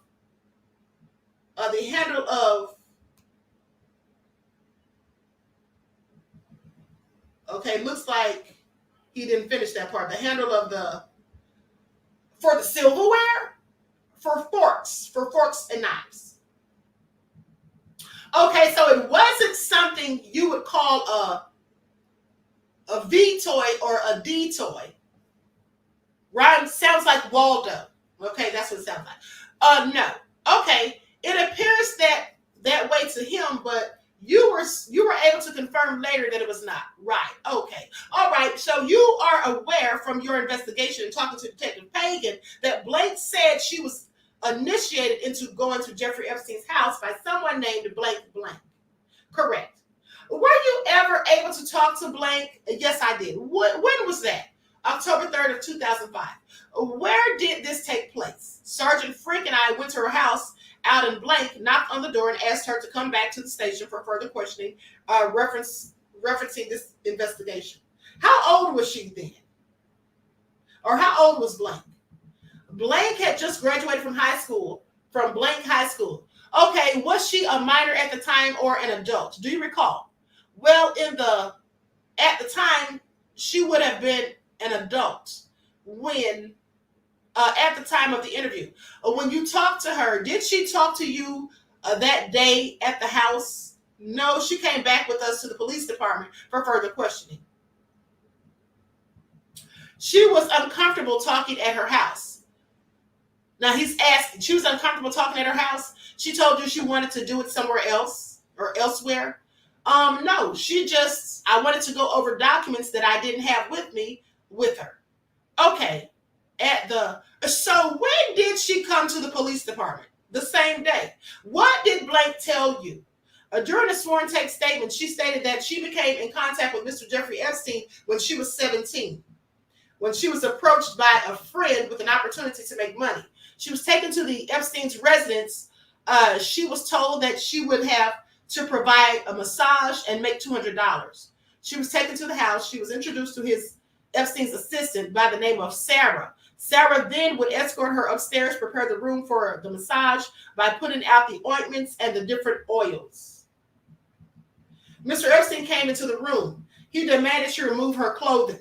She did so. She started giving the massage, rubbing his back, his calves and thighs. He turned onto his back, asked her to rub his chest. As he did so, he tried to touch her buttocks. She pulled away. She said, "I'm uncomfortable with you touching me. I'll give you the massage, but I'm uncomfortable with you touching me." It was at which time he said, "I know you're uncomfortable. If you bring me girls, I will pay you to bring me girls." So he didn't make her do anything she was uncomfortable with. Right. Okay. How did she indicate that she first met anybody that knew Jeffrey Epstein?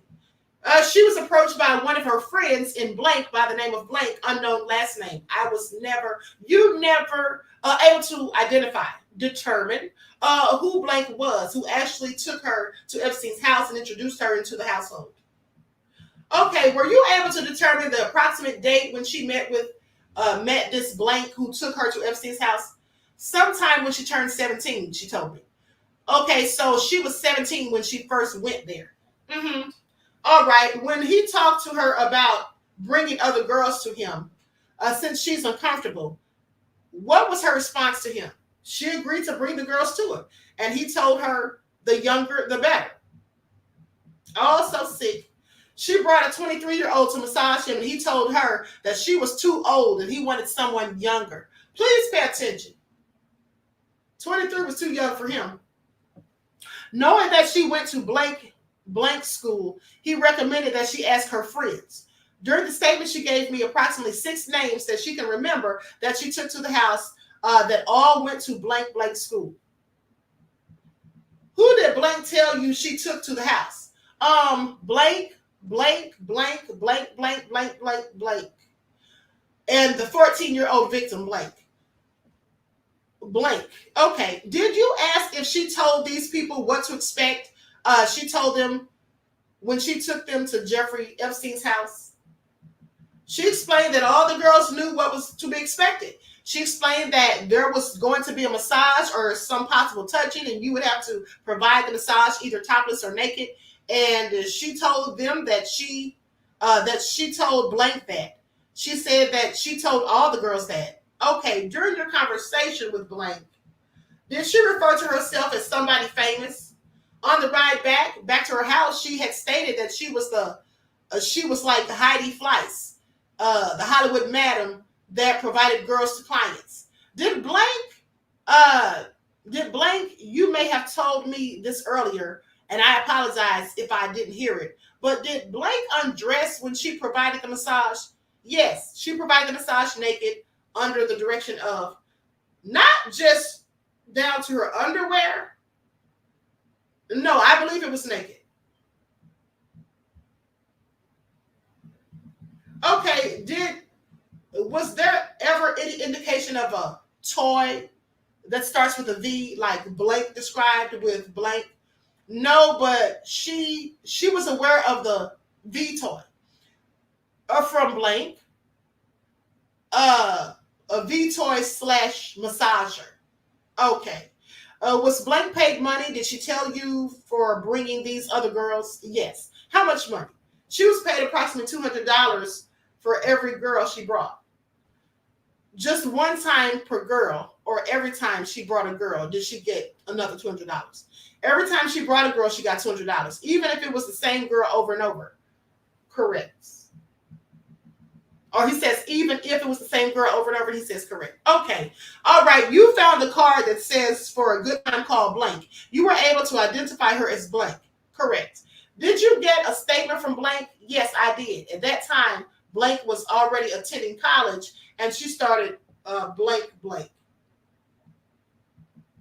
She stated that nothing inappropriate had occurred originally, and then explained that, Epstein had tried to touch her on several occasions. Did she change her statement at some point to you? Well, originally she started off saying that nothing inappropriate had occurred. Further questioning, she had changed that there was additional things that had happened. Okay, what did she say the additional things were that happened? There was attempted touching. He had caressed her buttocks cheeks. All the while he had introduced the V toy, but she did not allow the toy to be used on her. She described the V toy having a huge head on the tip of the V, white in color. Now, was this it processed in the first time? I'm sorry. Now, was this it progressed in the first time she was there to just massaging, to touching the V toy, or were there numerous times that she went to his house? Numerous times that she went to his house. This all progressed as more times she came to the house, more things started to occur. How many times did she go to Jeffrey Epstein's house? Off the top of my head, she stated that she had been there many times. All right, the last known time that she told you about was when? Was in October. The last time Mr. Epstein was in town, October 3rd or 4th of 2005. Okay, do you know of any of the girls that say they went to his house after 2005? No, I don't believe Mr. Epstein has been back. He learned of the investigation in October. Okay, was she paid by Jeffrey Epstein? Yes. Do you know how much she was paid? She was paid between $200 and $300 each time that she went. Did she get any other compensation other than money from him? She also received a rental car, which as of this date, I think that she's still driving it from Dollar Rent-A-Car. Okay, were you able to confirm through the rental car that it was rented by Mr. Epstein or someone in his, it was employed? A rented car, it was rented by his houseman, Janusz Banasiak with a credit card for Mr. Epstein. Okay, were you able to get a statement from the person you identified as blank? That is correct. When did that occur? October 10th. I had made telephone contact with her. She was up in blank, Florida. And I had explained to her that I was conducting this investigation. Miss Blank began to cry, explained that she had been to the house hundreds of times, started going there at the age of 16 when she was still attending Blank High School, where she was offered to $200 for 30 minutes of work. How was she introduced to him? She was taken to him by a friend of hers who also had gone to Blank School. Blank. Okay, she was taken to the house. She would have to perform this massage naked. She knew that before she went. That was explained to her by Blank. Okay, what did she describe about that first visit to Jeffrey Epstein's house? She recalled that the appointment was set up for the next day. They contacted Mr. Epstein's assistant, Sarah, later identified as Sarah Kellen, where the appointment was made. She was taken. She remembered it was on the weekends because she only worked on the weekends as she still was going to high school. She was taken upstairs to the master bedroom. She could observe in the spiral staircase up to the bedroom area. There were photographs of naked women throughout the house. Adult women? I believe so. Okay, so she goes upstairs. What happens upstairs? She's taken into the room. The room is set up. The massage tables are set up. Ointments are put out by Sarah Kellen. Epstein enters the room and introduces himself to her. He lays on the massage table and asks her to get comfortable. She stated that she couldn't remember if she provided the massage naked, but knows that she removed. She had rubbed his legs, thighs, and feet. All during this time, Epstein turned on his back so that she could rub his feet, and he started to choke his chicken. Okay. Which was another thing. One of the other girls, every time there was a massage, Epstein would choke his chicken himself. Was she able to see his cucumber, or was it under the towel? Had he come out in? He had exposed his cucumber to her, removed the towel, which made it visible. How long did that go on? She had been to his house over in a 2-year period that she stated hundreds of times. I meant the choking of the chicken. Oh, it was for several minutes. Okay, did he touch her at all the first time? I believe he did use the toy on her, if I recall. I'm going to direct you to page 39, second full paragraph, halfway down. Okay, I believe your report says Epstein touched her breast. Yes. Okay, so at that point, he touched her breast. Do you recall? Right. If the toy was used that first time, or if it was just the touching. Yes. Of her breast. No, he did not touch. He did touch her breast as he choked the chicken. Was she paid money for that visit? $200. Did she go back to his house? Yes, she did. And I guess you've told us for about 2 years she went back. Is that right? Is that a yes? Yes, correct. She estimates over 100 times. Yes, she does. Did the situation with Blank progress? It did. During the time frame that she was attending there, over the 2-year period, she stated that every time she went there, it didn't have to be involving the massage or any kind of sexual encounter. At times that she would go, she would end up just having dinner or talking with Epstein. At one point, Epstein introduced his father. Introduced his other assistant, Nada Marcinkova. She explained that he had brought her from Yugoslavia to the United States to be his sex slave. I want you all to pay attention. Now, were you ever able to confirm that? I know that she is here on a visa, a modeling visa. You don't know the purpose she's here other than you were able to confirm the visa? Yes. Okay. She's here for a visa. What did Blank describe as the progression of these sex acts? He introduced Nada into their routine, so it became a threesome at some point. Right. Okay. He asked Blank to perform fellatio on Nada. Or I'm sorry, he asked Blank to perform, right. Okay, he asked Blank to perform Going Downtown on Nada. Blank originally had refused. He enticed her by giving her additional monies to perform the act for 5 minutes. How much additional money? $200 extra. And then she agreed. At which point she agreed.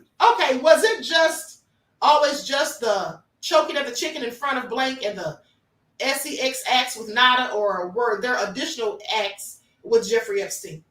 It was explained that at one point towards the end, prior to Blank turning 18 or just after, it had been previously spoken that there would be no VJ penetration by Mr. Epstein. She had stated that Mr. Epstein had a deformed cucumber and did not want to have any kind of intercourse with him. Not deformed. It was after one of the Blake, where they had purchased S toys. They introduced the S toys with Nada, and Blank as Epstein would watch and choke the chicken. At one point, he grabbed Blank and placed her head onto the massage table and inserted his cucumber to where. Okay, you said they introduced S toys, purchased S toys. Who purchased the S toys? Nadia. Was Blake with her when they were purchased? It is, yes. Okay, it was for Epstein. So Blake and Nada went to purchase the S toys for Epstein's birthday, correct? Okay, and during the time that he penetrated her Blake, she was either 17 or 18. You're not clear which. Right. Okay. It was towards the end, because after that she stopped going to his house. How many? Okay, 100 times. Did she indicate how much money she made during this 2-year period that she was going to see him? Well, she received around between $200 and $3,000 each time that she went. The day that he forced himself on her, he paid her $1,000. Also, she had received a rental car from Dollar Rental Car, a blue Dodge Neon that the previous houseman had rented for her. Did she ever make a report of S battery after what she told you about him inserting the cucumber? What do you mean? What do you mean S battery? Did she at that time find he forced his cucumber? You said. Oh, at that. Did she make? Oh, that day that occurred? No. Okay, so now I'm going to skip down. This is all nefarious. AJ Matthews said cucumber been out of shape, huh? You know what? I wonder if somebody did something to it. You all were so nefarious in her laughing. I wonder if somebody did something to it. I wonder if he was trying to take advantage of the wrong person and they did something to it. And that's why it's deformed. Or maybe he was just born that way, but it's all nefarious. Please pay attention. Let me continue. I'm going to skip down past some of this because we get into the 2-hour mark, okay? Let me see where I'm at. Okay, so let me keep going. So,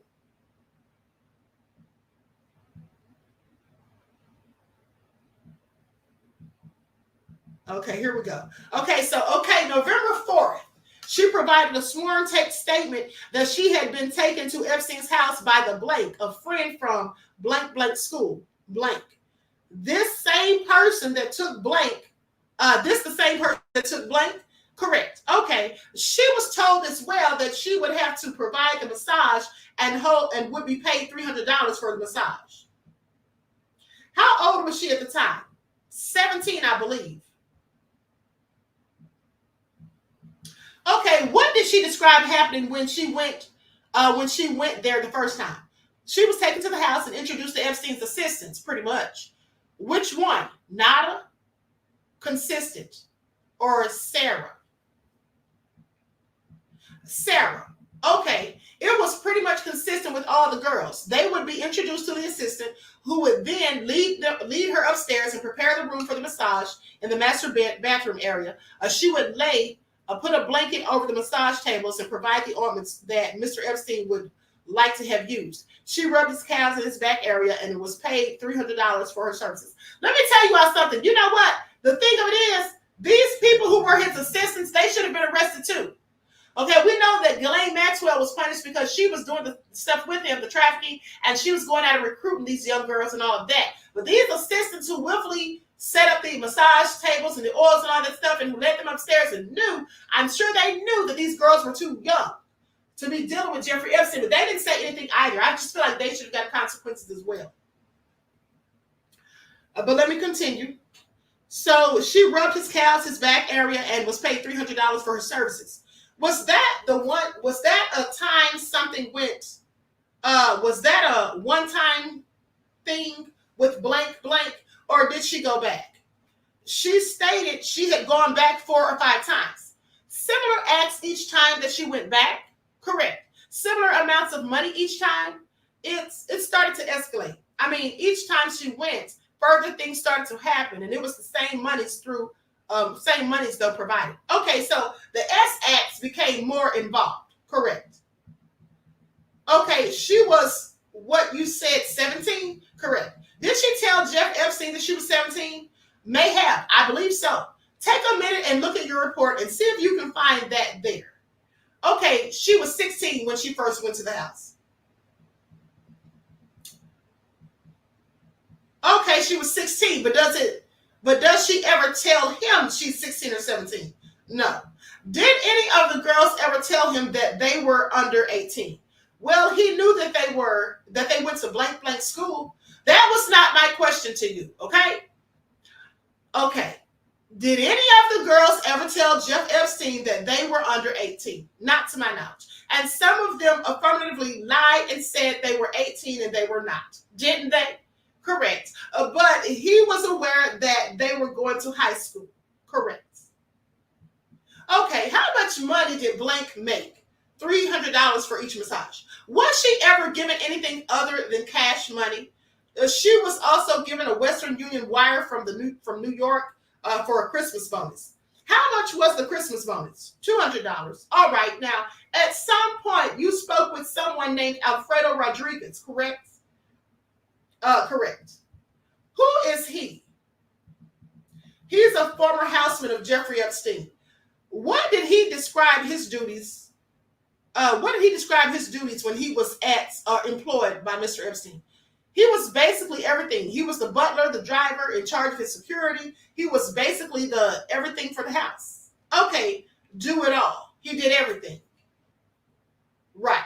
Okay, did Alfredo Rodriguez give you any information regarding your investigation? He explained that he knew something was amiss during his employment with Mr. Epstein. Not that he knew something was amiss. He knew exactly what was going on. He was doing everything, driving him around and all of that, and work around the house, please. He would see girls as young as his daughter come in and say that they're his masseuses. And when asked how young, he said very young, too young to be a masseuse. Did he give you any other information? He also stated that he had kept a folder for his protection, some notes that were made during his employment with Mr. Epstein. What? So he kept like a journal? Basically, yeah. Like a folder with different sheets of paper inside. And he would write notes to himself or would put notes in the journal? He would put notes inside. Okay. Notes that were given to him on Epstein's stationery. Was there any note that he provided to you in that folder that indicated something, any type of relationship between Jeffrey Epstein and any of the girls we've discussed? Yes. He provided 2 sheets. One was to extend the rental car for blank as the contract was up at the end of the 2nd of February. The 2nd of February, what year? I was unable to determine that. I researched the information through Dollar Rent-A-Car, and they were unable to locate the car that he rented. Okay, but did Blake confirm that she had gotten a car? Yes. Okay. She even described the car as a blue Dodge Neon 4-door. She explained the whole car to me. Additionally, there was another notation of to take a bucket of roses at 9 p.m. to blank blank for blank and give the flowers to blank after her blank performance as she was in blank and had a blank that night. Okay, and do you know when that was? It was while blank was still in blank blank. It was during his employ prior to Janus. Do you know if that was when blank was 16 or when she was 17 or when she was 18? Oh, when she was 17. Okay, I'm going to skip down past all of this, guys. I'm about to wrap it up.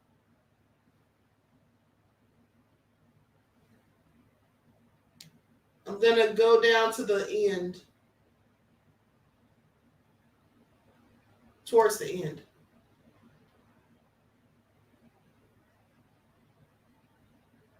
Okay, do you want Mr. Epstein to be charged with any crimes in retaliation to what? Hold on, let me just go up a little bit. Okay, so now they're talking to one of the witnesses again. Okay, so they say, were you asked to participate in any way? Oh, hold on. Let me start at the top of this page. Okay, Mr. Epstein, then the cash involved. I mean, did he give you a car or do anything else? He gave me a digital camera. And for my birthday, he gave me like a couple bras and panties. Okay, and was that your 18th birthday? Yes. And he gave that to you so you were still seeing him on your 18th birthday. It was on the day before you testified. Yes. Okay. Was anybody else present during the massages you were giving to Mr. Epstein or when he was choking his chicken? One time Nadia was in the room. Which time was that? What activities were going on during the time that she was in the room? Well, him and her had intercourse while he asked me to watch. When was that? One of the last couple of times. How long did that go on? It was an hour. I was there for an hour every time. Were you asked to participate in any way in the sexual exchange going on between them? He asked me to touch her breast, but nothing more than that.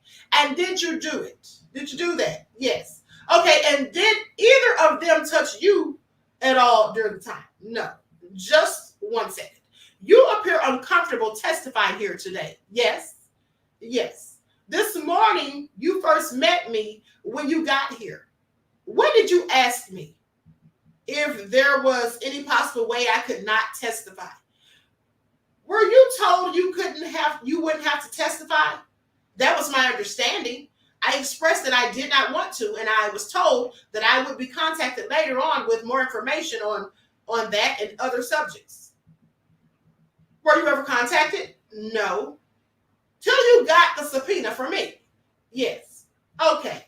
Do you want Mr. Epstein to be charged with any crimes in retaliation to what went on between he and you? Honestly, I don't really know. Okay, you expressed concerns about your father. Yes. Finding out about your activities. Now, does he know that what you were doing? He has very minimal information. And when did he get that information? 2 days ago when I got the subpoena. Okay, so it's not something you've confided in him about. No. Do you want to testify at a trial? No. Do you know how much money you probably got overall during this time? No. Was your dad aware that you were getting the money or were you hiding it from him? I guess you would say I hid it from him because I did not make it a point for him to know. Okay, you understand that you, in effect, were committing prostitution yourself. And then a juror says, can she speak up, please? Can you speak up? Yes. Okay. Is that an activity you have stopped? Now, I want you to pay attention because he's asking her, you were aware that you were committing prostitution. Now, putting the blame on the victim rather than Jeffrey Epstein. Because no matter what they were doing and why they were doing it to get their little money or whatever, these are still children. So then it goes on to say, is that an activity you have stopped? Yes. Okay. I'm going to ask at this point if the grand jurors have any questions for you, okay? Do you need a minute? I'm fine. Okay. Miss Bella Lovick, any questions for Miss Blank? A juror says, I didn't quite hear during the time you were a junior, did Mr. Epstein actually have penetrate you while you were a junior? The witness says, while I was a junior in high school, no. The juror then says, then how old were you? Again, the witness says, I was still 17 at the time. The juror says, you were still 17? She says, yes. Miss Bella Lovick, the day before your 18th birthday, the witness says, yes. Do you still have contact with Mr. Epstein? The witness says, no. Juror says, do you have the same cell phone? The witness says, no. I've had 3 different numbers since then. The juror then says, and you do know that since you're 18 now, she's not that you could be prosecuted. The witness says, yes. The juror says, what? The witness says, yes. The juror says, and you still say you would not testify against Mr. Epstein? The witness says, no, I would not like to. The juror says, would you? The witness says, I suppose if I had another subpoena to where that going is to where like going to jail, yes, I would. So the juror says, the lady back there, Miss Bella Lovick, any other questions for Miss Blank? Yes, ma'am. You did not want to have intercourse with him? No. A juror says, did you ask him to stop? The witness says no. And why? The witness says, I'm really not sure. The juror says, do you think he took advantage of your youth? The witness says, maybe, but it was also stupid of me to put myself in that situation. The juror says, perhaps you were too young to be up against a man of that age who had more control over you and that you knew. Witness says, yes. The juror says, do you feel it's wrong of him to take advantage of your youth?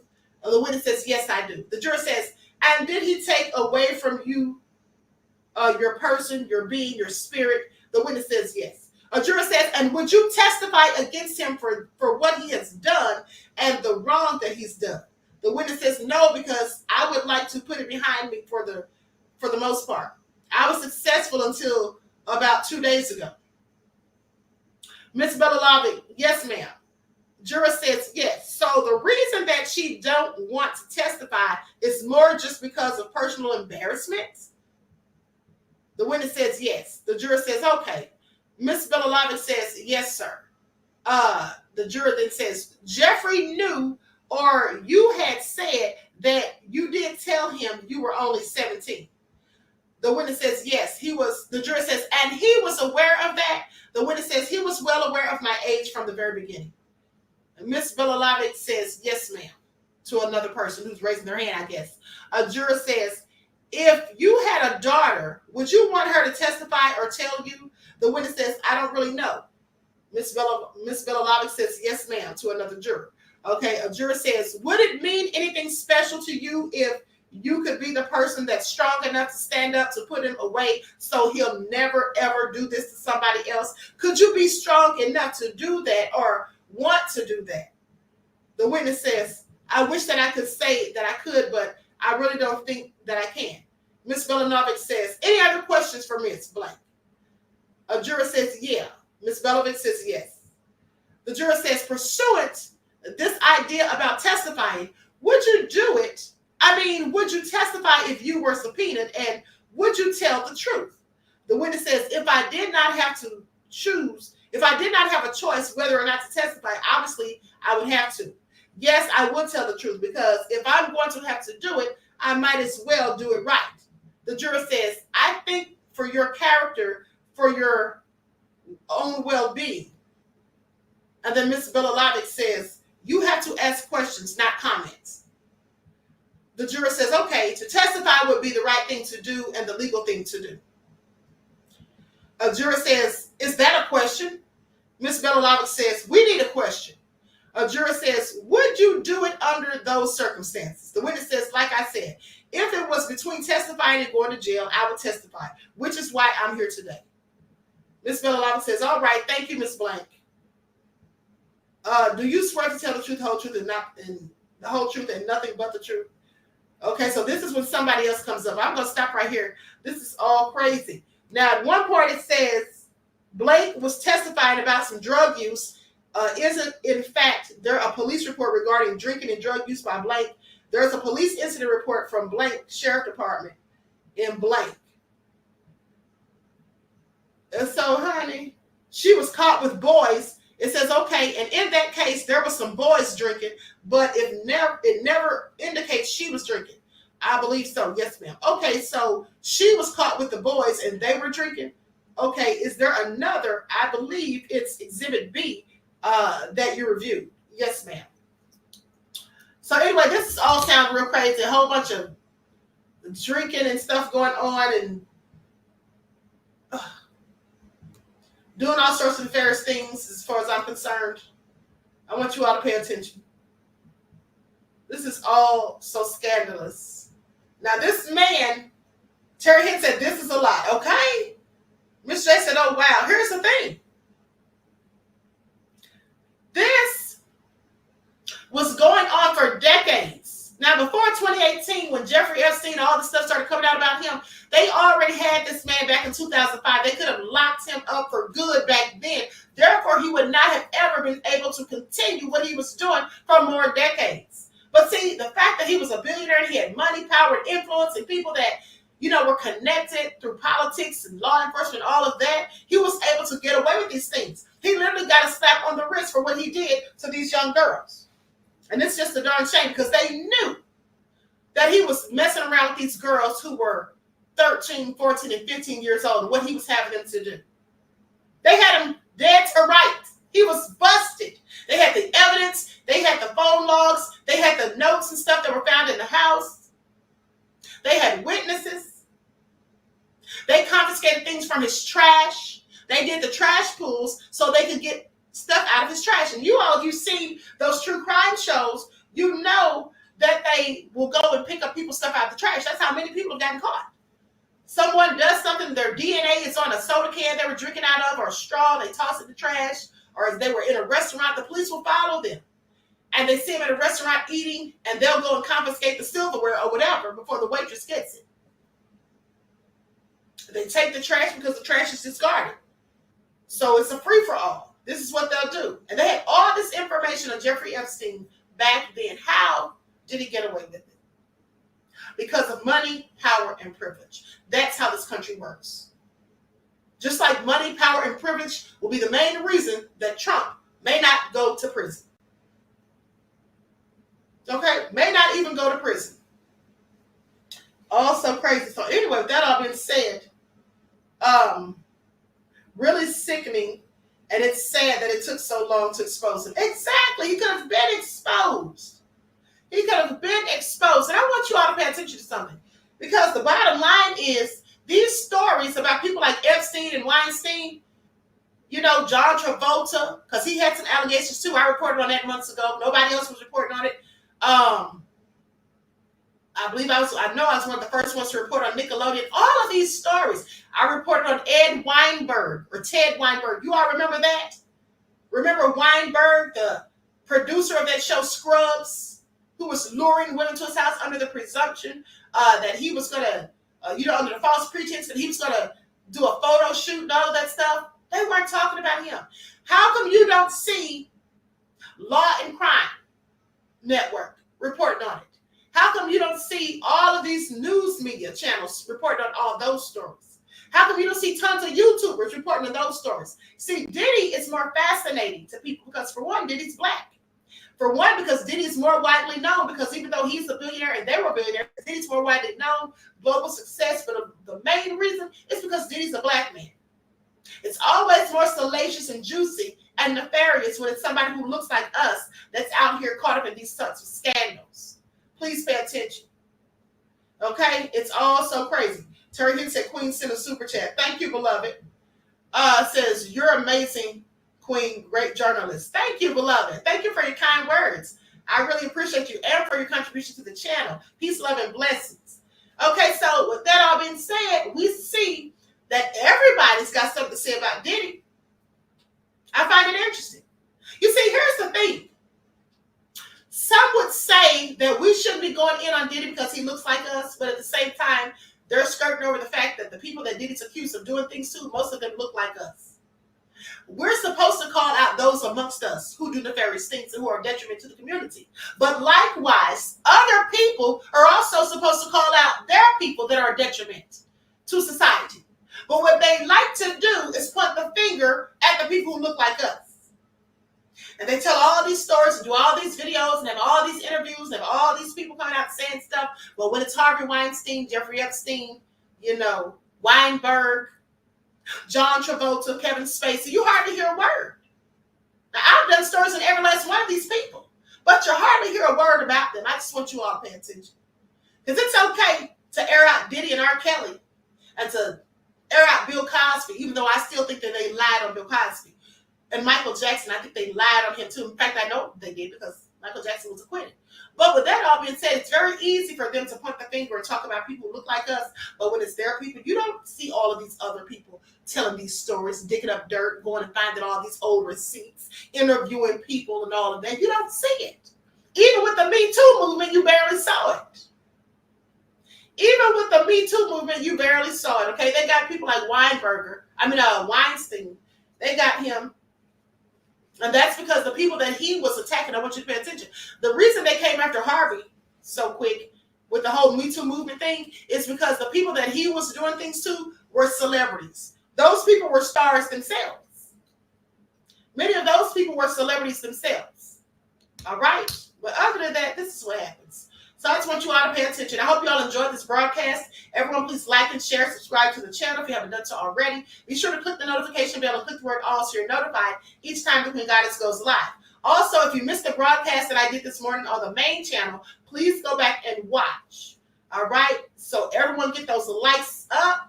I hope you all enjoy the rest of this beautiful day. Each one teach one. That's how we grow and thrive. Do something productive, constructive, but never destructive. And always remember, beloveds, to keep the Most High first in your lives.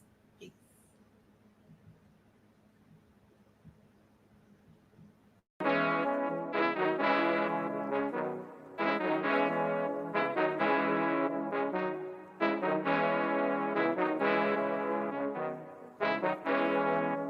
Hey, yo, Nick, hit him with that flavor. Gold all in my skin, God all in my blood. Kings all in my circle, you touch one of mine and you're done. They show no love for the queen, why you hating on me? Is it cause I'm free and I got Malcolm X in my jeans? I got dreams like King Luther, shed blood like Kunsa. You ain't helping my people, I ain't got nothing to say to ya. I want all the smoke like hookah. Talking reparations, America won't be great until they give us compensation. I'm like, I'm the hottest right now.